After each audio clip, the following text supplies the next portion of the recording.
we're talking about Korach, and you brought an interesting point that you heard this weekend, a chidush that Korach should have let out. De'aga belev ish yeshechena le'acherim. He should let it out. Okay, let's hear what else. What else do you hear on that? Let me hear. Rabbi said that he felt that he had issues with Moshe, and he let it go, and now this was building up. He could have maybe addressed it directly with Moshe. A lot of times you'd be surprised. Machlokets usually grow because they're not being addressed because of ego directly, as they say, mano y mano. And so you see from the story of Korach that sometimes just going and addressing the situation directly usually will quell the situation pretty quickly.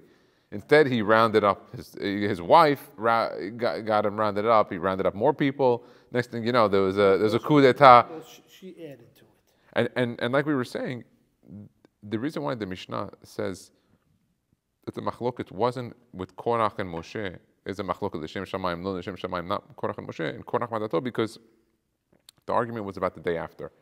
Korach and Adato did not. Korach and his own crew, his own goonies around him, they also did. They had no clue, what was going to be the after, and they were all tzaddikim. The whole story is so interesting. It's so interesting because they were so holy and there was so much kedusha, and like we said last week, Korach is coming back.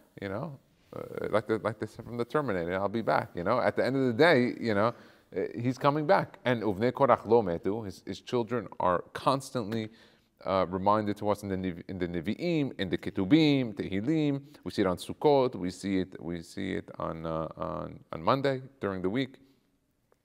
It's unbelievable. And I think that was the thing that disturbed me the most on the story of Korach, is that he's coming back.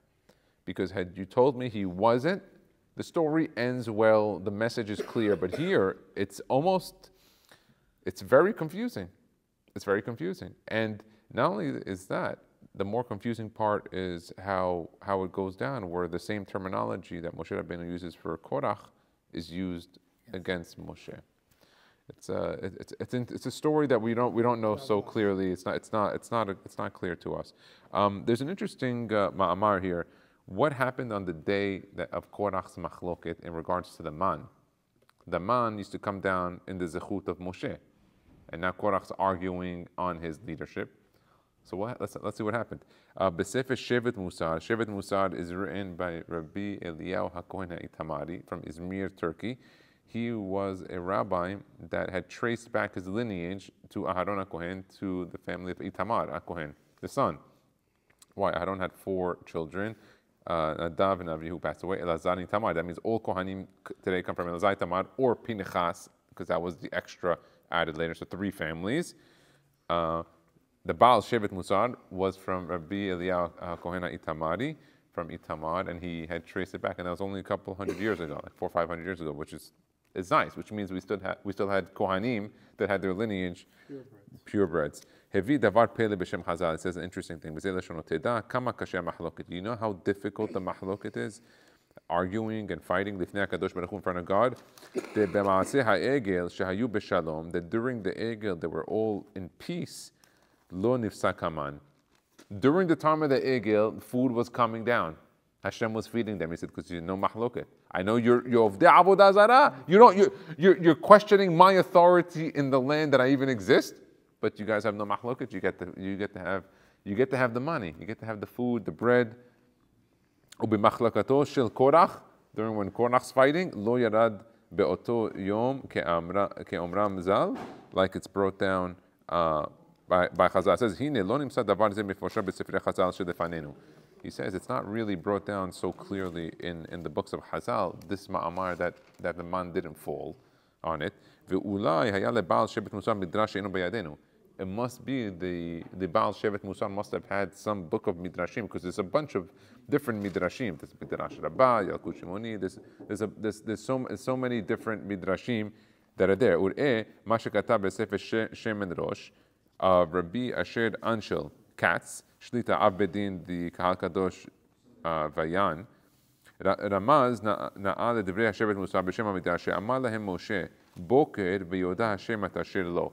What happened was, during the argument of Korach, Moshe tells them, okay, you, Korach, the 250, I want you and Aharon are all going to put a stick, and tomorrow they'll have the ketoret. We'll figure out who's going to be. But he says, Boker v'yodah Hashem et asher lo. Tomorrow, and in the morning, God will know to who is his. And so there's a lot of like discussions of what do you mean Boker? What does that have to do with anything? So there's a lot of different interpretations. I want to give you a few. Let's finish what he says here, and then I'll give you the few others. Ki baman ne'emar vayilketu oto baboker baboker. It says on the man that they would be melaketed every morning.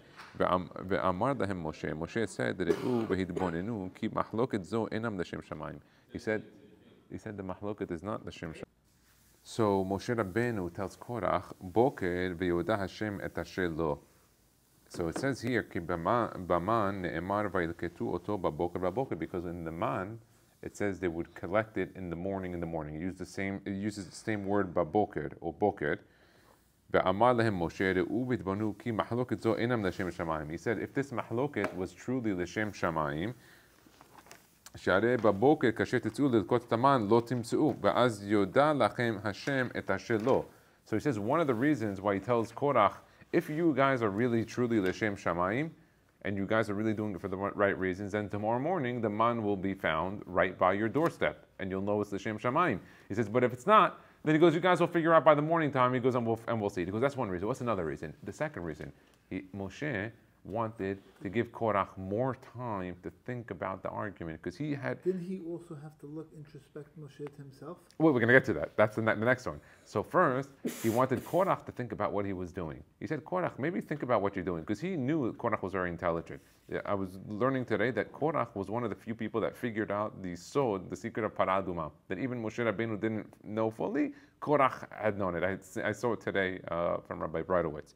So it's very interesting, this whole thing. That was one. What's the other reason? That Moshe Rabbeinu, he himself wanted to wait until the morning because he wanted to listen to what Korach and the Edah were saying to him, because he said maybe they're saying something true about me not being the right leader, and maybe I need to improve. And Moshe Rabbeinu was so humble that he said, let me look into myself. What's another reason?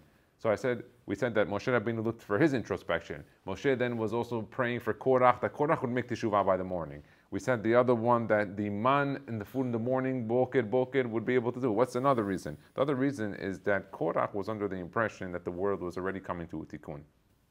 And that being that we were going to create the Mishkan, the world was going to have its full tikkun, and we can go from the side of Rahamim to the side of Din. The world would operate during the time of perfection with judgment, because everything would be so perfect. And Korach felt it had reached that point.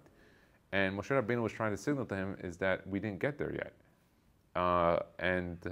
There's still more time for tikkunim and things that have to be developed.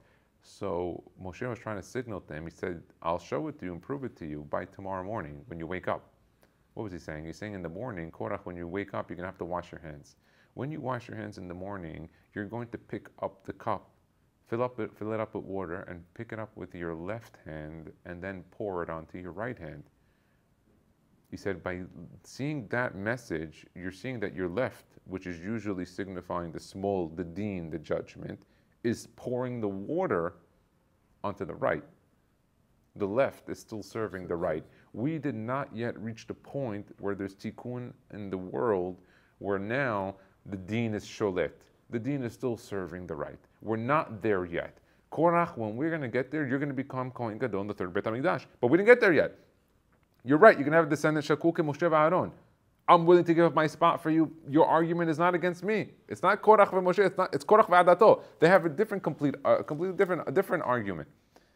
And so you see from here that the story is even deeper on this surface. But what's the whole what he's trying to say? Ubesifrosh midrash talpiot hevi me'ashla kadosh MACHLOKET echad docha me'a parnasot. So that's one of the sources from the Shlach HaKadosh and Midrash Talpiot, that one argument can push off 100 parnasot. I don't know what parnasot are in specific, but just know that parnasot is money and success and wealth, and whatever it is, MACHLOKET pushes it off. And it's such a strong message because we see the message that during the time of David HaMelech, in Klal Yisrael, there were some mahlokot. And because there were some mahlokot, David HaMelech didn't win every battle. During the time of Achav HaMelech, which was a Rasha, he went to battle and he would win. The Torah is telling us this story for a reason. The Torah is trying to tell us, if you're going to be great Jews and you're going to have mahloket, it ain't going to work. Because not that you're better off, has shalom, being not religious like in the time of Achav and having unity, but if you really want to look for the Torah's path and you're going straight to the religious side with avoiding a peace and going into mahloket, it ain't going to work. Your battles are not going to be won that way. Your battles are only going to be won through shalom. And Rav Abraham Shor, when he came down to Miami, he gave a whole talk. We recorded it on shul.com. You could see the whole talk on it. It's a great, fantastic talk about what tikkuns we need to do for the time of Mashiach. And he discusses re'iyah, watching your eyes, and so many different ideas that he tries to pinpoint on it. But one of his main things that he was saying was on Sur Mera. He goes, today, everyone's focused on the Aseh Tov. I'm doing more chesed, I'm learning more, I'm doing more. And that's great. It's all good. But he said the main job, as the Pasuk says, it says, Sur Mera va'aseh tov. The main focus of our work here on earth is to stay away from bad. There's more lo ta'asehs than there are asehs. And if you look throughout the Mefarshim many times, they always say, Shav al ta'aseh adif. Stop, avoid doing things, putting yourself in situations that can do avonot, which is interesting. It's I think it's a concept that's not well discussed, that we should be focused on avoiding problematic situations in avonot, as opposed to doing more and more mitzvot. Limud Torah is different. Limud Torah is different than doing mitzvot. We always say, because Limud Torah is on a different, Talmud Torah keneged kulam. I think that's a big point that Rabbi Avraham Shor is saying. Sur Mera, staying away from bad. Yeah, and for men, it's easy. It's Shemirat Enaim, Shemirat Oznaim, and Shemirat Lashon. It's the three. I know today with this Vaima'in, everyone's on the Re'iyah, this new Vaima'in. They make these videos of all the rabbis and the interviews. Great stuff, great content. But it's focused only on Shemirat Enaim, but there's also Shemirat Oznaim. When someone goes to the doctor, they go to ENT, no? Ear, nose, throat, they're all interconnected. So Shemirat Lashon, Shemirat Oznaim, Shemirat Ha'af, I don't know about smelling, and then I'm sure the eyes connected. So they're all interconnected.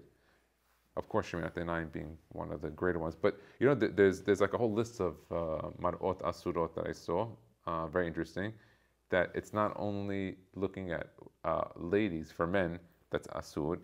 There's also looking at animals that are tameh, looking at the face of anyone that is mad, Jew or not Jew, looking at the face of anyone that is a rasha, or anyone like that committed something that's the rishut, looking at avodah zarah, looking at abate avodah zarah, looking at shekatzim uramasim, looking at bugs and insects. All these things, they're not things that we advertise and classify as sur to look at, but they are brought down in Chazal as mar'ot asurot, that prevention of looking and focusing on these things can bring more kedusha. So it's interesting. It's none of these things are hayuvs, except for the shemirat enaim for on ladies, but on the other one, it's interesting. Oh, and also another one is looking at the peneh of someone who passed away, someone who's dead. Not to look at a dead body's face, because it can make a person forget and things like that. It's interesting. So like sometimes we say like Shemirat Enaim, we think right away on ladies. There's a lot of other stuff that's involved. There's avodah zarah, there's looking at creatures, animals. These things have an effect. They have an effect somewhere along the lines, and the Hachamim were aware of it.